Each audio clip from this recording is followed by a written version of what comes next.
chose this. I will rain down every agony, every violation imaginable upon you. I will parade your cold body from every corner of every realm and feed your soul to the vilest filth in hell. That is my promise. He saved your life. He robbed me of everything.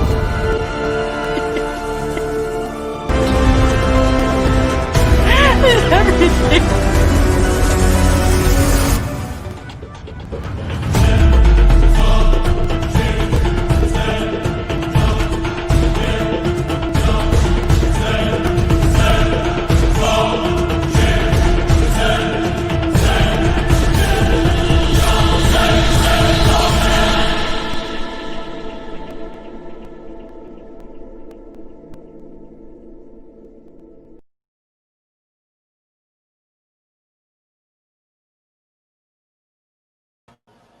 Hey everyone, welcome to another Full Empire Promotions live event.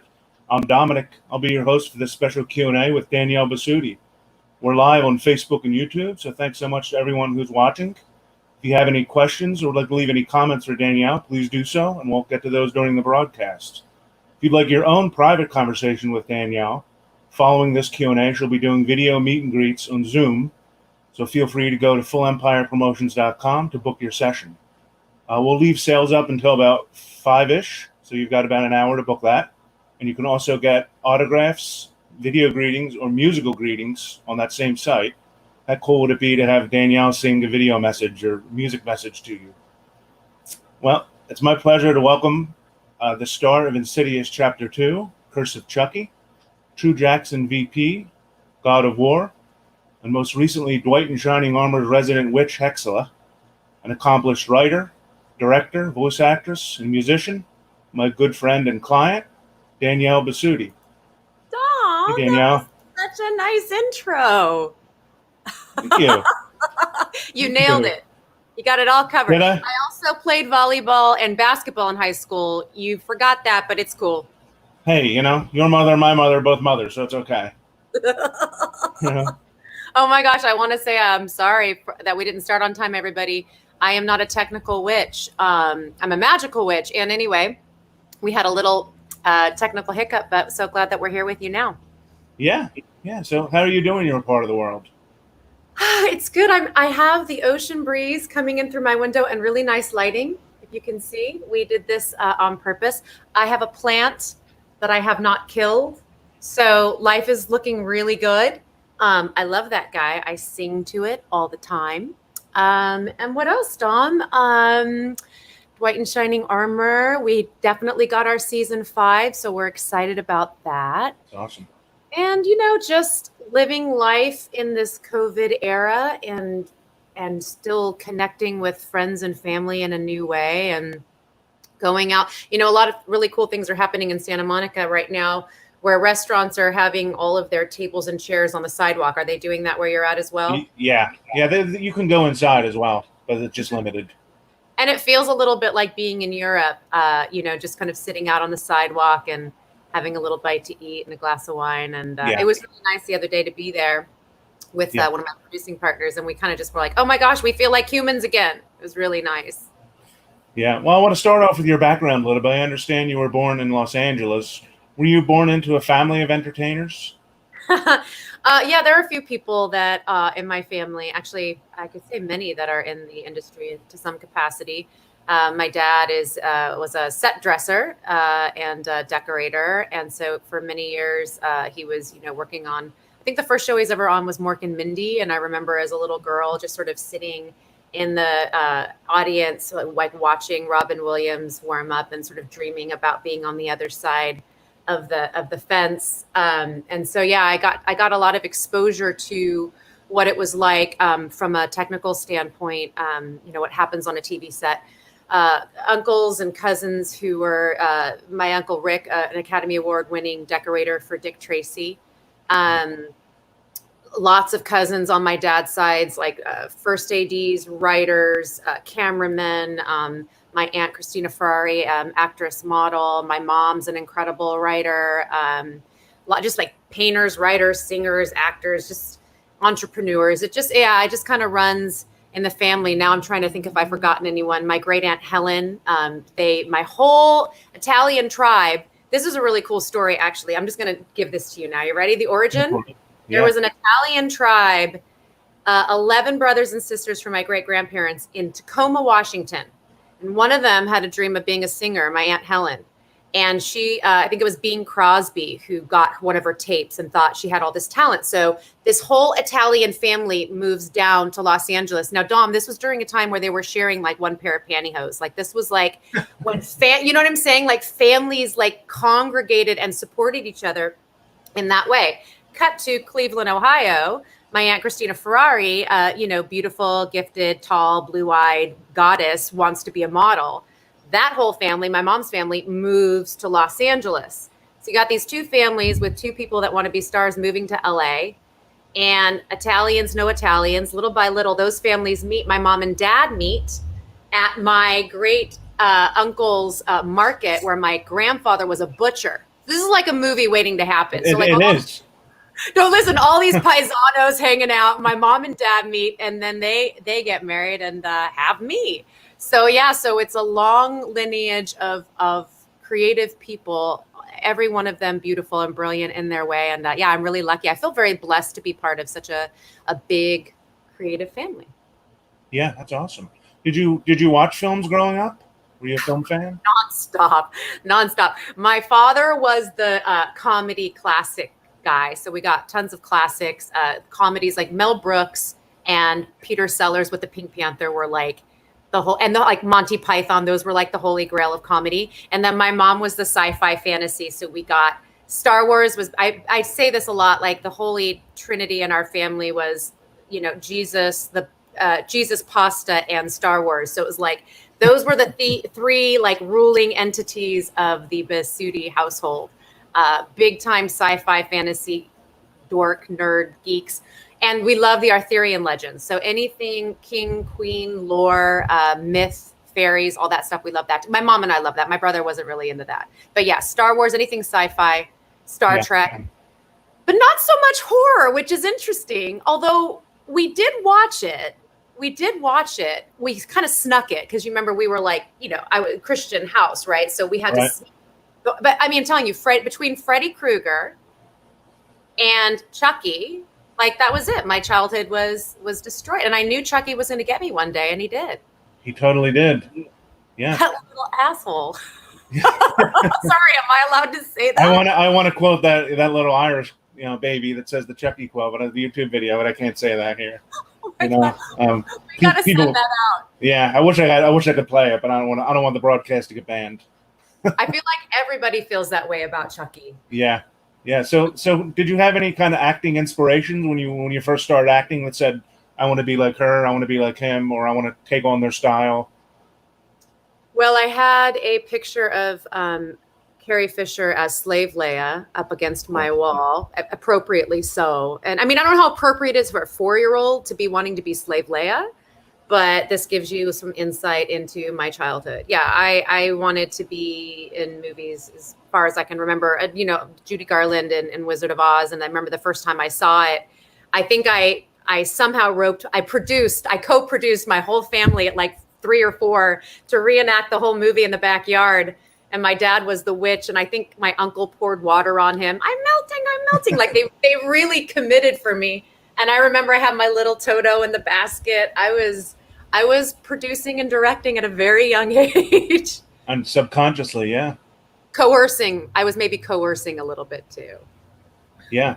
Well, one of your earlier credits includes an episode of Charmed, where you play Lady of the Lake. Can you talk a little bit about that experience and how it felt guest starring on such a popular series? I was so excited about this audition, Dom. Sorry, I have there's just cars outside my window. What can I tell you? Oh, no, that's my indigestion. Sorry. You can't eat pasta that late at night. How many times I got to tell that? Anyway, I was so excited about Charmed. Obviously, witches, lore, all of that stuff, magic.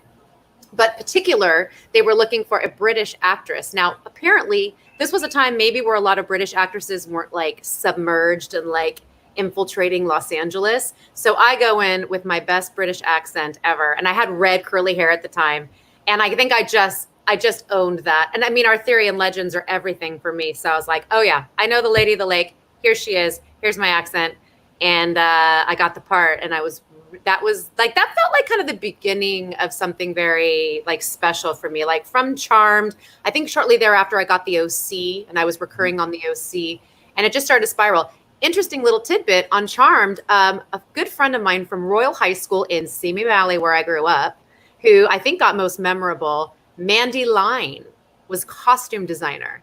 And so it was really cool, like, because like we played basketball together in high school. We used to drive each other to school. We all lived like on the same block. And it was just so cool to know that someone, from little old Simi Valley, we were like out there in the world doing what we had dreamed and what we had set out to do. And I remember that was just a really cool feeling. So I loved being on Charmed. Loved being Lady of the Lake. I want to be in more. I wanted to use my British accent more, Dom. You know that.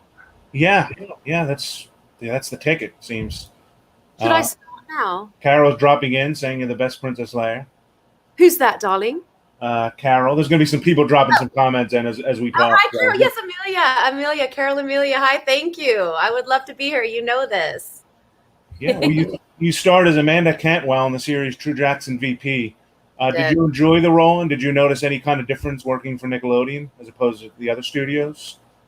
Well, on a kids network, we had a swear jar, right? So you have to, the adults have to be, mindful. I loved True Jackson VP. I mean, I don't know if you online every now we have like TJ VP forever.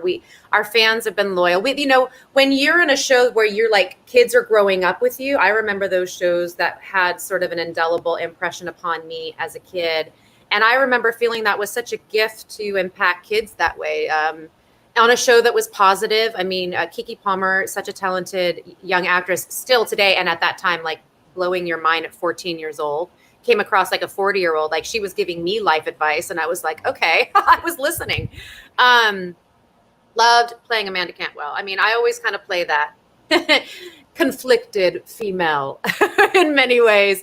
And she had some, it was a little difficult sharing space with a 14-year-old who didn't have any experience, but she had all this raw talent. And so I tend to play the bad girl who gets foiled, but who has a heart of gold underneath all of the, acerbic, tendencies. Andy Gordon, Dan Kopelman, our showrunners, Andy Gordon creating it, like such talented guys from network multicam comedies, like as far back as you can remember. Such an incredible writing staff, incredible cast. I mean, I got to play opposite Greg Proops, on that show, and he is just a brilliant comedian. And now I'm playing opposite Joel McCreary on Dwight and Shining Armor, and he's an incredible comedian. So I've had really great male acting opposite partners in these projects, and I miss True Jackson. We got to do a reunion. Yeah. It's a shame they don't release it on Netflix or or Amazon or any kind of Blu-ray. Come on, Nickelodeon, let's do it. Right. So Fire Claus is chiming in. Just to clarify, I am not Don Mancini. I'm not the Chucky Gray. I'm Dom Mancini. Dom will be joining us later. I haven't created Chucky. I've created some chaos, but not Chucky. Fire Claus at about 1:45 Pacific Standard. We're going to have the Don Mancini of Chucky. Yeah. Dom's long lost Italian brother. Yep, we're going to be DMing you ×2. You became a horror icon with your role of the Mother of Death on Insidious Chapter 2. Was it hard to get out of the mind frame of that character because she was so dark? That was an interesting moment. To understand or to sort of embody why a character would be so violent toward her son. I just remember thinking this wasn't, and when I approach these sort of darker roles, no one wakes up feeling like they're the villain. They wake up with their issues and they think that they're actually doing right in the world. I mean, that's the way I approach these characters. And so when I came up with what my backstory was for why Michelle Crane, the mother of death, was, I mean, incredibly violent and abusive to her son. Yeah, it stuck with me for a bit because I knew that there was a big shoes to fill, or, ghostly shoes to fill, to be the lead Spectre in a James Wan project. And at that point, I hadn't seen, when I auditioned, I did not know about Insidious, because everyone knows I'm a big fraidy cat. I do not watch horror, especially ghosts terrify me.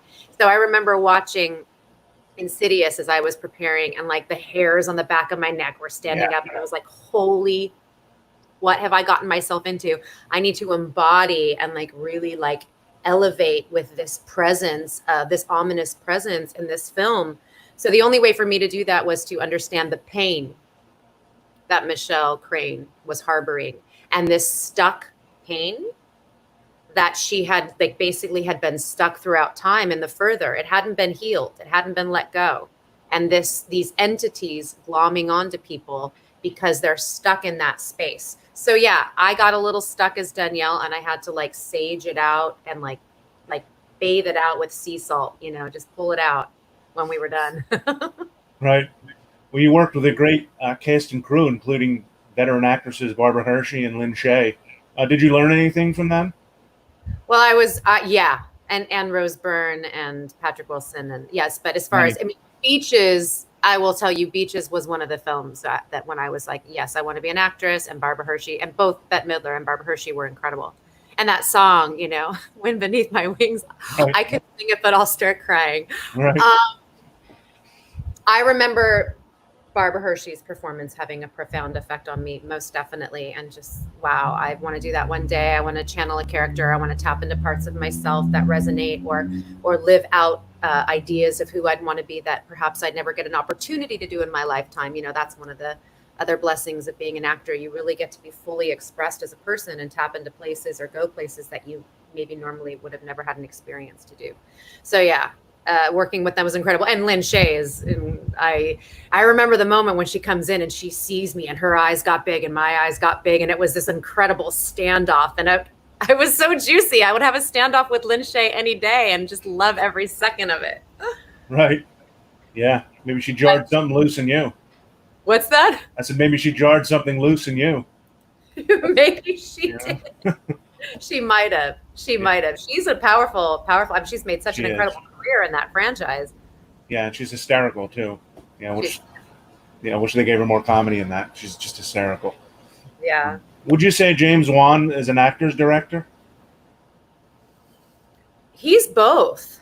He's so incredibly technical. I call him. I liken him to Willy Wonka, because it's like there's a mystery and a playfulness, but also a little bit of like it's a little dark too. And I'm not sure, he's like an enigma. You can't really put your finger on him. You just get caught in his vortex and you just go. And a big part of what I think made James Wan's, the directing so special, or just that fright factor in Insidious, was all of it was camera choreography. So there was not a whole lot of CGI. I think they maybe unhinged my jaw a bit. Like my jaw does not open that wide, and they put in the contact, so every time that like that evil entity came out of me, my eyes went from blue to black. But everything else was choreography. I think you had that one little clip where I'm walking past the camera, and there's another moment where I'm standing here and Rose Byrne's here, and basically I'm sitting in the chair. Okay. And then the camera's coming down. The camera gets me as it's following Rose. As soon as the camera passed, I had to get up out of the chair, circle back around and hide in the corner. Then Rose came in the room. I followed right back, tracking behind the camera, all the way behind the camera, so that when it came back around through Rose, I was standing there, and Rose and I stepped right away. Don't you dare, and slapped the hell out of her. It was so fun. We got it, I think, in about 3 takes. And what was so fun is that Rose's stunt double let me slap her. Wow. Yeah, I didn't even break a nail. It was fantastic. Perfect. And you're asked all the time at conventions, to be slapped by fans. It's odd how many people want to be slapped by the Mother of Death, Dom. Hey, I get it, because I'm obsessed with Jaws, and I met Lee Fierro, who played Alex Kittner's mom. She had that scene where she slapped Roy Scheider, and after she finds out he opened the beaches and her son died, And I met her at Joe's Fest, and she was like in her 80s. And I said, "Can you please slap me?" And she says, "I'm sorry, sweetie. I'm too old for that." Aw. So I get it. I'll bet you if you slipped her a hundy, she'd be like, "Well, I didn't know. Yeah, I didn't. I was afraid she'd break her wrist. yeah, right, right." Yeah, well, Mother of Death was such a great character. It's a bummer they never did any kind of spin-off film, because I know they do that for a lot of characters in that universe. So there were a lot of people that wanted to know more about that backstory, because it really was enriched, and I can proudly say that James Wan did tell me that was his favorite scene in the film, in the bedroom. That sort of Toy Story bedroom, where I've got the little blonde wig on him, and it was just so dense in such a short period of time. And you're thinking, why is she dressing him like a little girl? What happened between her and her husband? Where is the husband? Right. What kind of pills was this woman taking? I think like back during those times, when women were diagnosed with hysteria, and I imagined her with the prongs on her brain and sort of like trying to get the crazy out of her. Maybe it made her more crazy. I can't tell you my secret. Maybe I'd love to tell Blumhouse. Hey, Blumhouse. Hey, Jason, let's do this. Mother of Death. James Wan, let Aquaman swim for a little bit. James, Aquaman, he's like totally social distancing with Neptune, and they're in the ocean. I'm here. The Mother of Death is ready. Of course, we have to talk about God of War. Your performance got you nominated for a BAFTA award. Was it difficult to get used to the motion capture acting? The motion capture, yes. At first, the technical aspect of it was challenging. It's the way in which it felt really aligned was it felt like theater in the round, and I have a theater background. That's how I got my Bachelor of Arts in theater. I love theater, and I love the idea of taking a scene. Like we have these long sequences from beginning, middle, and end. And as you know, that was a no-cut camera, so the camera was following us.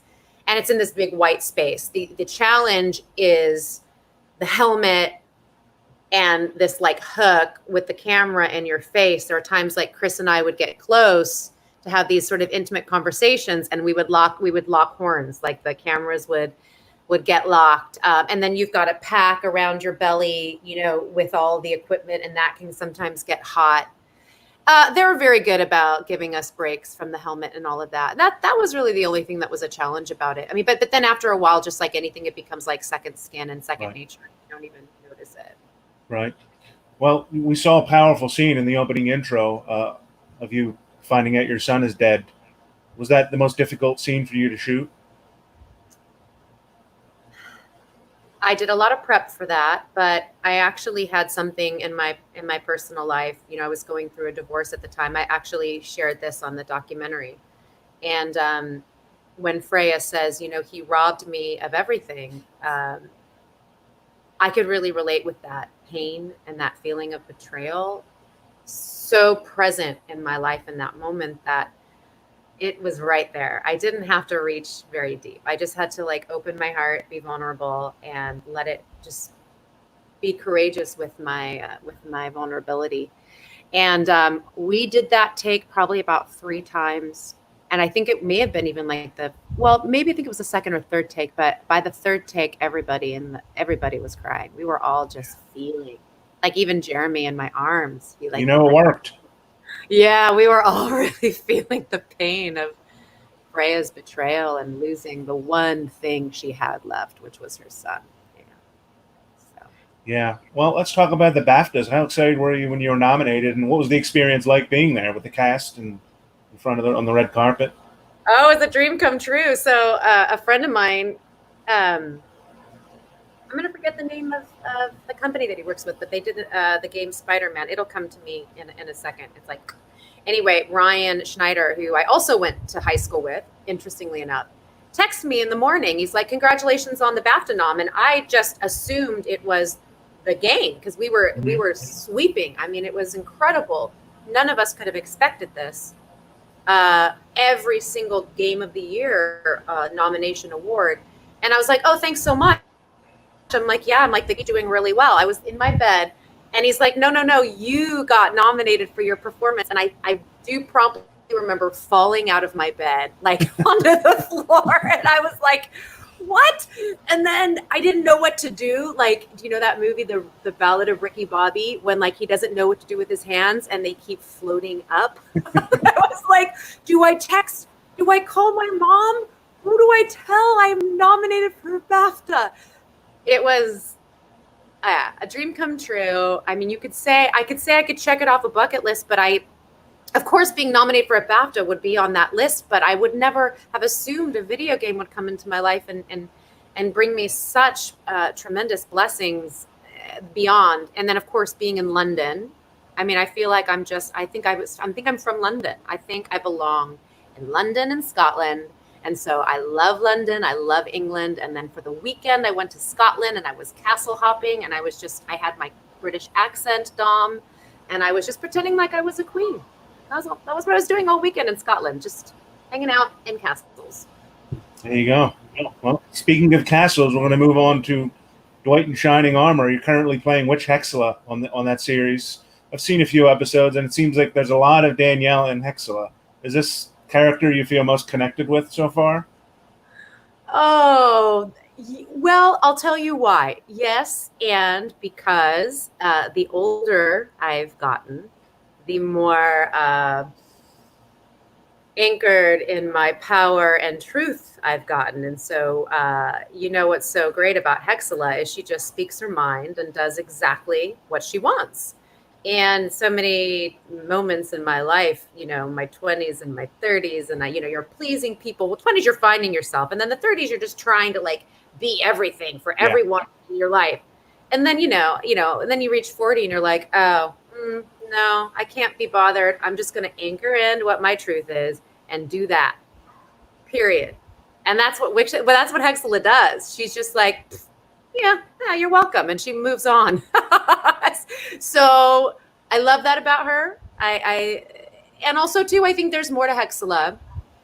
There's she's a little bit of a loner. And I think that she has this affinity for Baldric and a soft spot. So once again, playing the woman who's very empowered and sort of autonomous, but also this heart to her where not all the time, but every now and then she'll let you in a little bit deeper to know that she's got a heart and there are vulnerabilities and frailties to her. So yeah, she's probably the closest to me, and she's fabulous. She's got great nails, great wardrobe, great hair. Yeah. And you've been playing her for, many seasons already. So I think you found each other, We found each other 4 seasons. Yeah. We're moving on to 5. And I'm so stoked because there's Laura. Hi, Laura. How are you, Laura Powell? I'm now seeing where everybody is. So yes, I can say hello to people. Yes. Yeah. I can do this. Okay. Hi, Laura Powell. And I saw that Lullaby was on and we saw Amelia was on. Yeah. John wants a slap. John. Oh, are you ready, John? Don't you dare. You like the sound effect? Yeah. Ow. There you go, John. You're welcome. Free slap. So the writing for Dwight is so witty. Do they let you improvise much, or does it just stick to the script? Oh, Dwight, we improvise a heck of a lot, and they're so wonderful about that, and they're so gracious. And sometimes it gets cut out, like 75%. But I gotta say, there's like about 25%, 30% of the time, they allow our little improvs to stay. Like I remember this one time, there was the Jamba Juice card, and I looked at my witch Regana and I said, oh, the juice of the Jamba. Because like these people don't really quite get it. Like I call it the corn that pops rather than popcorn. I mean, so little fun ideas like that, or the YouTubes is what she calls it. She's a big sensation on the YouTubes. She has no idea what that means, but little fun things like that they let us keep. I think we have Arjuna O'Neill joining us at 1:35, right? Yeah, he's not in the backstage yet, but he will. Okay. Yeah. Great. Yeah, well, we'll get to him when we get to him, but let's see. Yeah. Thank you. Thank you, Sophia. Oh. He is, isn't he? He's the cutest. Yeah. Annette is asking, what can you tease about season 4 or 5? It would be, right? Or 4 hasn't aired yet. 4 hasn't aired yet. So we've defeated the Tovenars, which is huge, right? That was a huge storyline.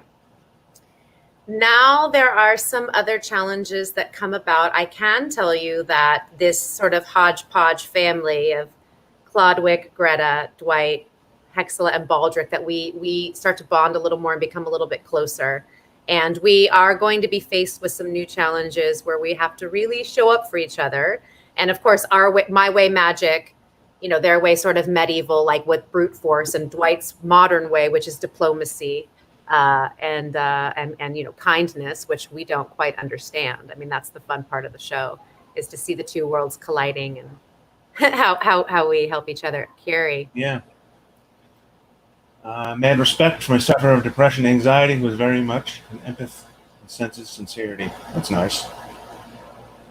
Love that D&D seem like I know are genuine people. Oh, yeah. Yeah. Dom. Hey, Carrie. Dom and Dawn and Danielle. Yeah, well, stick around, because Arjuna is going to be speaking about what he does with his work with mind elevation, which is helping depression and giving people a sense of, that self-worth and autonomy and calm, which is really important with, considering the state of the world right now. We have a lot of variables that we're dealing with. Oh, you want the British accent, darling? Yes, Sophia, darling. It's not difficult, because I actually live in a fantasy all day long. You see? This is where I live, Dom. Yeah, so right above you, I have the logo for Share Necessities. That's a charity that's very near and dear to you. Can you talk? We're going to bring the founder on in a little bit, but maybe you want to talk about why you're so passionate about that. Yes. So I met Arjuna on Juneteenth. A yogi named Shiva Ray had sent out just a blast, and it was supporting Black businesses, and it was sort of just spreading the love during a time where support was being asked to be shared.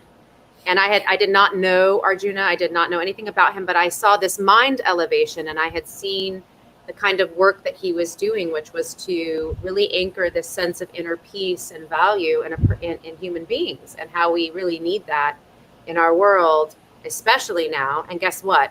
Always we need it, and especially now we need it with COVID, and a lot was happening with this like awakening of the civil rights movement, and a lot of emotions, a lot of feelings, a lot of politics, things going on. You can lose your center, and you can lose yourself. And the whole idea is that world peace starts from within. And so with Share Necessities, it is, and I'll let him talk more about it when he joins us. But the idea is that there's enough to go around. I mean, Dom, this coming from a big Italian family, it's like there's leftovers, come to my table, let me feed you. You think about how much waste there is, and just like how much consumption there is. We really don't need as much as we're consuming. And so the idea is sharing these necessities, bringing it, throughout different parts of your city. I live in Los Angeles, and that's where Share Necessities, I believe their foundation was founded here. Mm-hmm. Arjuna is on the East Coast, Florida. And their whole motto is bringing inner peace to the streets. And I thought to myself, well, we're not in control of everything, are we, Dom? I'm not in control of when the phone rings for another job, which is why I write, produce, and direct, by the way. Mm-hmm. I'm not in control of I can vote. I can call my congressman. I can do what I can do. And then there's all these other factors that are out of my control. How do I stay grounded? How do I not lose my mind? Really. And with Arjuna's work with mind elevation, and with what he's doing in Share Necessities to bring yoga and meditation and calm and a sense of value and worth to children, to kids, to start that young. Like, what if we did that in schools? What if we did that? What if that was being practiced in all of our homes? It would really reflect in the world that we live in. So I'm supporting Arjuna. I'm supporting him because it's the work I'm doing in my life, and it's the work he's doing in the world. Let's see where he is. Yeah, he should be on soon. Okay. Would you rather sing or act, Clyde? Oh, hi, Clyde. Well, how could you ask me such a question if I had to choose? Honestly, if someone was like, you can only do one, or we're lobbing off your head. I went a little dark there, didn't I, Dom? A little bit. Okay. We're lobbing off your head and you can only do one. It would be sing. Well, you wouldn't be able to do much without a head, but... Well, that's true. I would be a headless singer. Yeah. Well, it looks like Arjuna is with us backstage. Okay. So we're going to welcome on the founder of Share Necessities, Arjuna O'Neill. Hey, Arjuna. Oh, hello, beautiful people. How are you? Arjuna, good to see you. Thank you so much for popping in and enlightening us all with your beautiful, soulful presence. Oh, it's a pleasure to be here. It's a pleasure to be seen. Is it Dominic? Yes, sir. Nice Last time to I meet checked you my as ID. well. Nice to meet you. You too. Thanks for coming on. Arjuna, I shared briefly how we met. I found you on Juneteenth through Shiva Ray, and I'm just like, my life has been so blessed and enhanced by your presence, and I just love what you're doing with Mind Elevation, and I love what you're doing in the world with your nonprofit. And I sort of teased people up for it, so please take these 10 minutes and let us know what's going on. How can we support you, and how can we get involved in Share Necessities and also Mind Elevation?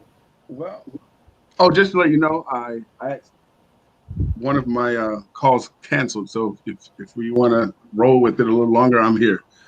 I have another director friend coming on with us. Okay. Well. Okay. Yes. Well, I'll stick to the schedule, the time frame. Okay. Yeah, we got about 10 minutes, Arjuna, so go for it. So you asked me Mind Elevation, or we start with Share Necessities. Basically, life is a beautiful gift. I didn't have a childhood growing up. And when I say I didn't have a childhood, just some of the things that I experienced before I even came out of the womb, trauma was like my best friend. My mom was beat, raped, and things of that nature while she was pregnant with me. While she was pregnant, with me in the womb. So I came out into the world in a dark place. But on a deeper level, on a soul level, I always knew in my heart that there was something there. And as a child, I don't know other people's experiences, but it's like when you know something to be true, but nobody really believes it, or if you think you share it, people are going to judge you for this deeper knowing when you can't connect the dots. And after having so many experiences of just tragedies and traumas, I didn't have the best relationship with my father. He left my mother when I was 1. He was part of a very different lifestyle that didn't embody love, that didn't embody compassion, that didn't embody the things that make our world a better place or connect us as human beings. And so I was taught the exact opposite. But my mother was the exact opposite of that. She was a spiritual woman, very heart-centered, a very loving woman. All of her pains and challenges in her to teach me and my sister, my brother, siblings, to be a loving and kind. Mine had that consciousness, but in the environment, growing up in the city of Detroit, around the drugs, the violence, and the hardships of just being in the inner city, it was hard to make a correlation between these truths and my own personal life. So, by the time I was 19, I had experienced sexual abuse. I turned 17 in a mental institution. I was kidnapped, by some local drug dealers. Made it back. Just had experience after experience at such a young age. And on paper, they said that I wouldn't be fit for society, right? This person has been through so much that he would never be able to heal from these traumas. But at 19, I was shot in the femoral artery where I bled out, and I had the conversation with God. And God reassured me that, I still had work to do, and that I could take that experience and all those other experiences and reach back into the world and help people who've experienced some level of trauma, some level of hurt, some level of lack of self-love or disbelief, that our world can be a beautiful place despite all the things that we see. And so I leaned into that. I was paralyzed for a year. And so in that time of being paralyzed, I really started integrating and going inside and just asking myself all these different questions. I started reading certain books that my mother had suggested, meditating, breathing exercises. I was born and raised a vegetarian, so there was a different connection with me and food and the universe, the world, the planet.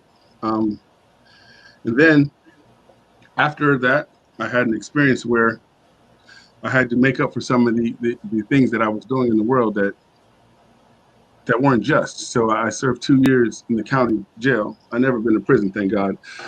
And so behind those walls for those 2 years, every limiting belief, every hateful thought that I had or everything, I got to challenge it and I got to look at it and I got to put it up and examine it. And so during that time, around all these men, we're all in here with different stories, different past pains and traumas. I started to implement the self-love care practices that I had for myself and share those practices with these gentlemen. And it created such a ripple effect that the warden came to the jail and asked to meet me. And they gave me the opportunity to work with all these men that were coming in for murders, rape, all sorts of things that we see. And it had such a profound effect that I knew I was on my path, on my way. So when I was released, I hit the streets running, started sharing necessities before it was an official nonprofit. Detroit doesn't have the best housing market, so I took a vacant house and turned it into a youth center with the neighborhood kids and started these tools around mindfulness. And these were the practices that I used to change my life: mindfulness, social and emotional intelligence, critical thinking, resiliency, and then the social responsibility pieces where you go out and grab a friend and you share the tools, you share the love. Uh, Left Detroit at the end of 2011. I knew I needed to change. And so I went as far away as I could from home where, in life, sometimes we want to make these changes, but sometimes we run into a roadblock, but we go back to our old patterns. I knew if I went to California, that was far enough to where I couldn't just jump in the car and go back. So it pushed me to push through. And so uh, one thing led to another. When I did get to California, though, I ended up homeless based on just a Craigslist deal that didn't go good. I got scammed. Um, and I ended up in Venice, living out of my vehicle. And I met a very beautiful homeless community that just taught me the ropes. And eventually things changed, found a place. And I was so grateful to this homeless community that I said, what was something that I could do to give back? And this community shared that it was the basic necessities that we get to wake up to every day: socks, boxers, clean socks, toothpaste, hygiene kits. And so that's where shared necessities started. Hence the name Share, is because there's something about when you share something with someone versus you telling someone or trying to give something to someone based on your own belief. And I noticed that when I shared things, it was more of an endearing term, and it opened up the connection for people to share, their experience back. I don't know about you, but growing up, when I was told to do something, I never listened. Uh, there was always that sense of rebel. But when I had encounters with people sharing things with me, it opened my heart to be open to what they had to say. And I think me and you, Danielle, had that experience when we had a shared exchange, which opened up the platform for us to continue to dive more and learn more about each other. So shared necessities was that was the mindset. If I share these things, I'm not making the people that are on the streets feel a certain way because of their current condition. I learned that there was a huge disconnect between the way people that had saw the people that didn't have. And it's easy to make someone feel, you pity them versus you support them. And so after working on the streets with the homeless people for a couple months, I learned about an organization that worked with kids. I didn't know that there was homeless kids. When I learned about homeless kids in LA, I'm a parent, so that just changed everything for me. And so we started to provide those same necessities, but we wanted to do it for children. Tapped into some other resources and learned that there were over 13,000 homeless kids in the LAUSD school district. And so from there, I created a program because I knew it was more than just things. As a child, knowing I didn't have that childhood, I knew there was more than just giving things to these children. There needed to be a relationship. There needed to be that sense of support, love, and being seen, and that they valued. So I wrote a curriculum, which is called, at the time it was called I Make It Count: My Life, My Goals, My Dreams. And then from there, we expanded, and then we just took it to the streets. This year, July 1st, is 4 years we have a community center in the heart of South Central LA. where we work with a very heavily gang populated area. We were able to drop the homicide rate 40%. I was recognized by the LAPD and Mayor Garcetti as a nonviolence peace ambassador for the work that we've been doing. We brought organic gardening, organic food, mind elevation tools, mindset, yoga, meditation, other conflict resolution tools, and resources just to help people become better beings within themselves.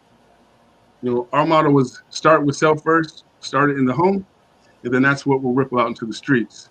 So in a nutshell, that's pretty much I love that's it. been my journey for the past, let's say, 20 years, and just each day or each year, each month is always how can we elevate that and take it and expand. Well, and that's why I wanted to invite you on. You're an incredible example and a living embodiment of a human who has transformed and transmuted through the work, and you're doing it. And I wanted to share you. I got to bring Dawn on now, but will you please share your handles and how people can find you and learn from you and support what you're doing? Yeah, I can. Do I do it here in the chat, or I can well, we can put it up too. It's at Share Necessity. Yeah. Yeah. Well, our Instagram is at Share Necessities. Our website is share-necessities.org. Mm-hmm. You can go there. We will be revamping the website and making an online platform. That's our new goal, where we can reach more kids, more homes, more people across the world. And then my personal Instagram is Arjuna_O'Neill, where I also speak more about the mind elevation. I have a 30-day mind elevation mindset course. You guys do this course. I'm telling you, it's never too late at any age or stage in your life to have that change. Arjuna, thank you. I wish I could talk to you for an hour. I have my friend Dawn waiting. I don't want to hold Dawn up. So thank you all. Nice to meet you, Dominic. Yeah. I'll talk to you soon, Arjuna, okay? Yeah. Thank you, Arjuna. Have a blessed day. Have a good one, man. God bless you. Okay. Bye.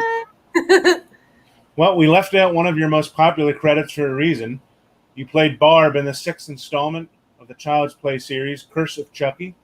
Yes, Lucky for us, we have a special guest to talk about this film with you. I'm honored to welcome a writer, director, and an amazing storyteller who's been involved with such projects as Cellar Dweller, Hannibal, Channel Zero, Tales from the Crypt, and of course, the godfather of killer dolls, the creator of the Child's Play franchise, Mr. Don Mancini. Your near namesake. Yes, I love your name. And I yours. We could share monograms. I cannot believe I have the Mancini brothers on with me. This is incredible. There's like some kind of like crack in the space-time continuum happening. Sorry, I was like checking out my hair as I was waiting, and I realized no, it's not gonna wash. I have to put the cap on. Anyway. Yeah, well, the people are now watching in 3D. I am so excited to have you on. As everyone knows, I got to play Barb the bitch and just bring a lot of heart and soul to her. And I got to say, when I got this script, I was blown. I was like, oh yeah, it's a Chucky film, but it was this incredibly crafted with the nuance of this family dynamic. It was so rich and deep. And I fell madly in love with it. I was so happy to be a part of this with you, Dom. We had so much fun up in Winnipeg shooting it. We did. Don remains one of my absolute favorite writers to work with. I'll do anything he asks me to do. Yes, anything. And we've remained close. I mean, Can I poke your eye out? Listen. My mom couldn't wait to see these eyes on the big screen. She just didn't expect it would be a little doll putting a knife through it. Well, I have to ask, Don, there was a 10-year gap between Seed of Chucky and Curse of Chucky. Was Curse a difficult film to get off the ground? Not really once it got going. It just after Seed of Chucky, which didn't do well, there was definitely a lull, and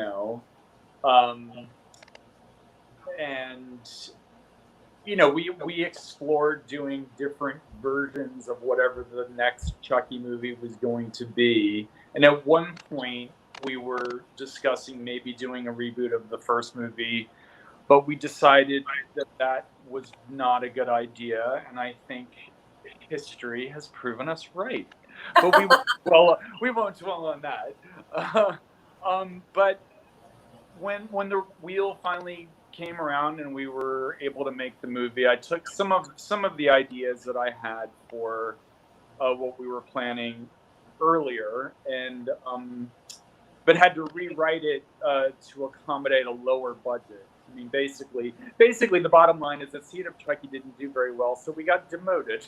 So it had to be a smaller movie, but in a certain way, that was a blessing, because I think that those kinds of roadblocks, they're just challenges, to turn them into opportunities. And so we all saw the opportunity to do kind of a, return it to its horror roots by doing this laser focus on this old dark house, do a riff on the psychological thriller Agatha Christie type old dark house, where it's a group of people at each other's throats, and then they all start dropping one by one over the course of a single stormy night inside this really cool house. And Danielle was a awesome addition to all of that. And as soon as we saw her audition tape, I said, that's her, that's the one. But then, as I recall, Danielle, there was at one point there was some potential schedule problem that was rearing its head. I have this weird memory. I think it was Insidious. Was it Insidious? It might have been. I had to come back. No, Insidious was after Curse of Chucky. Oh. No, there was something else where we were putting together our dates, because I know I was up in Canada and I was on a location scout, because I remember getting a call from a Universal exec saying she might not be available, blah, blah, blah. And I just said, we have to make it work. She's the only one who can do it. I was playing you, Don. That's how I knew you would want me more, is if I made myself unavailable. Let's be honest. So, Don, Barb, there's a hashtag called #Barb Lives, as Don and Dom both know. And there's a whole Barb Curse of Chucky there's a whole Barb thing on Instagram. It's incredible how much people embraced Barb. Well, she was a memorable character. I mean, she was, she was sort of the sass in the mix there when, she comes into the movie, and, she's kind of an annoying figure at first, but then I think one of the reasons we cast you is that you brought her a certain human dimension, which, made her more interesting. And then, of course, when we get to the reveal of what's really going on with her and her nanny, that gives her another layer. So there was a lot going on there, and I think you and Fiona were great together playing sisters, and I think it, we really, sort of bought the history behind these characters. So by the time she ends up in the attic, Barb, and she's peeling Chucky's fake skin off to reveal those, stitches, which I, think is one of the strongest scenes in the entire franchise. And then he backs you into the corner and stabs your eye out. By the time we got there, you had helped make us care about her, so that it wasn't just a horror set piece. It was all, it was kind of unsettling, because by that point, we kind of well, she's got problems, and she's a good mom, and she doesn't deserve this. At least that's how I saw it. Great. Well, I mean, I'm getting a lot of Barb deserves justice. Bring Barb back. Barb lives. Everyone's hashtagging. Well, speaking of the future, can you share with us the future of Chucky? What can you tell us? I can't. They keep me pretty bound and gagged regarding that, and I can't say too much beyond what we've already said. Brad is, it's official, is coming back, and show's going to be out next year, and it's 8 episodes of Chucky goodness. I think people will like it. I think fans will really dig it, and I hope people will be very surprised by it in certain ways, which I can't say too much about. But that's one of the things we try to do, is switch it up and make it different each time. And obviously, taking it to the realm of TV now, where we have 8 hours of story to tell, where it really allows us to get into these characters in a way that we haven't before. So that's going to be a lot of fun. So it's sci-fi, right? Sci-fi USA. Yeah. Both Chucky networks. TV series. Yeah, both networks. Chucky TV series. And we really are going to let that story unfurl. It's going to be so exciting. And it's going to be shot in, wait, are we allowed to say? I think so. Toronto. Yeah. Yeah, I think that's common knowledge. Okay, good. Yeah, And you Toronto. have a trailer. Yeah. You have a trailer. What's that? You have a trailer we can share. We have a teaser. Yeah. Teaser. Okay. Teaser, which seemed to go over very well, which we're very excited about. I thought the UCP marketing team did a fantastic job. I loved the teaser. I was fanboying out with that teaser. Yeah. Any chance we can see Barb return with an eye patch? Trying to get her revenge. You never know. I mean, we've always, done fairly creative things with, bringing characters back unexpectedly, bringing actors back unexpectedly. And I've certainly had, we've set a precedent for bringing actors back sometimes in different roles as well. We did basically just take a page from the Bond franchise. We try to treat Chucky the way the Broccoli's treat the Bond films, which they're kind of a family project. And if you like someone, sometimes you find a way to bring them back. So you never know. If Danielle cooks me enough good Italian dinners, maybe it'll happen. I have been trying to cook for you since February, and then COVID happened, and I haven't been able to feed you the pasta. I know. Yeah, well, before you go, Don, I have to compliment you on how well you treat the Child's Play series. I mean, you always bring prestige to the series, and you constantly find new ways to reinvent the characters and keep the storyline fresh. So, on behalf of all horror fans, thank you for keeping that going and doing such a great job with it. Oh, thank you. I appreciate that. A lot of times it just gets stale. They let the franchises keep going and they just get stale, but you always find new ways to keep it fresh. So it's a blessing. We tried. Yeah. And anything else coming up that you want to maybe spill the beans on? I am sort of all Chucky all the time right now. It's kind of consuming me. I mean, between not only like doing all the usual stuff to prepare to make something. Now, we also have to implement all the new protocols, which we've all been reading about in Hollywood. So it's kind of a full-time job there, getting all of those ducks in a row. We got a new hashtag by Vampira Von Teese that says "Barb the Sexy Pirate Lives." So maybe we talk to Universal. I don't know. I'm ready. Arr! Well, we know that she would have a very fashionable eye patch. That's for sure. Bedazzled. Sort of like Daryl Hannah in Kill Bill Volume 1. Remember, she had that eye patch. And didn't it have like this, when she was in the hospital, it had like the nurse's symbol on it or something? Some moniker. Anyway, yeah. Real sicky. You never know. Crossing my fingers. You know what? I think I can prime you for Postmates use some pasta. We'll talk.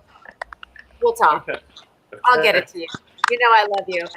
My friendship with Dom and Fiona was one of the biggest blessings to come out of the Chucky franchise. Besides being a part of a legendary franchise, it's great to know that you're with me for life, whether you like it or not. Whether you like it or not, exactly. Yeah. Yeah. So Aaron's asking, Don, does the TV show mean it's the end of the films? No, we're definitely gonna do more films. We're building a universe here, man, a multiverse. Very cool. Check the multiverse. Very cool. Well, thanks so much for dropping by. It was great seeing you and great talking to you, and we look forward to Chucky. Thank you so much for inviting me, guys. Congratulations, Danielle. Let's cook soon and see Kyle. You bastard. You know I've been trying to do that for years too. All right, we'll talk. See you, Don. Love you. Thanks, Don. He loves to play hard to get, that guy. Yeah, he's awesome. So before we go, I just wanted to give you a chance to talk about a film that you're doing the triple threat on. You're writing, directing, and starring in, called Little May. Do you want to tell people a little bit about that? Thank you so much. Yes. On all socials, you can follow us at Little May Film. It is my first short film that I'm putting out into the world with my co-writer, John Bengal. An incredible cast, incredible producing team. It's a beautiful short film. We just got accepted to an Academy Award qualifying festival. I can't say which festival yet, but we are entering the film festival phase. It'll be interesting with COVID to see if we can actually have it in a theater. A lot of the 2020 schedules are doing it online, and then 2021 people are still being open. Thank you, Annette. I know a lot of the friends of mine from Twitter have been very supportive of Little May. And so we're hoping to have a way to share it with everybody. I'm not sure what that looks like yet, but we do have a behind the scenes video coming out really soon. So I'm excited to share that. And yeah, I love writing. I just love telling stories, and I love creating a synergy with a family of other people that are like-minded. And I love my cast, my crew, my producers. And this is not the last, but the first for all of us. So yeah. Any other thing in the works that you can talk about? Oh gosh, so many things. A psychological thriller that you are aware of. Yes, I'm excited about that, putting all the pieces together, hoping to wrangle in some friends and some of your roster of actors to be involved with that. A very contained piece. Yeah, so I'm excited for that. And some different TV projects that I'm pitching right now. Two different television projects and 3 films. And then my short film, which is complete. So what do you think would have happened to Barb if the nanny's relationship, if they didn't? They probably would have run off into the sunset, Annette. I mean, that was what was so wonderful about Jill, is that she was Barb's companion. I mean, you saw like Barb and her husband, like what was his name? Evan? I don't even remember my husband's name, but I do remember Jill. Of course, yeah. That's the old horror cliche. You have sex, you die. If you don't have sex or kiss a girl on girl, you're dead. But Yeah. You know what? It didn't quite work for Barb, did it? Because she did kiss a girl and she still got a butcher knife in the eye. That sucks. Yeah. Question to Danny. Tell me, if you had to make a biographical film, which historical character? Ooh, Vampira von Raven. Maybe Morgan Le Fay or Guinevere. Maybe Mary, Queen of Scots. Hi, Carol Amelia Good from one. Mexico. Any queen that was conflicted. I'm obsessed with every show that has a conflicted queen. So I feel like that would be something I would embrace fully. Joan of Arc would also be really great character to play. Mary Magdalene would be very interesting to play. And I have sung Mary Magdalene in the musical Jesus Christ Superstar before, one of my favorite musicals. So Yeah. Well, it's always great talking to you, Danielle, but I do have to ask you one final question I ask everybody. It's cliche, Okay. but I like hearing the answers. If you could pick one dream director to be directed by and one dream co-star to play the lead in the film directed with you, they have to be alive to narrow it down. Who would you pick?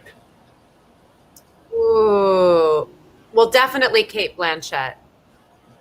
I mean, I would just love to, I think just standing beside her would like bring out this like force of nature within me. She's a powerful, powerful woman and a powerful actress. And I love everything that she does. Gosh darn, director. I'm thinking Sam Mendes right now. I mean, there's a million directors. I love what Jordan Peele is doing. I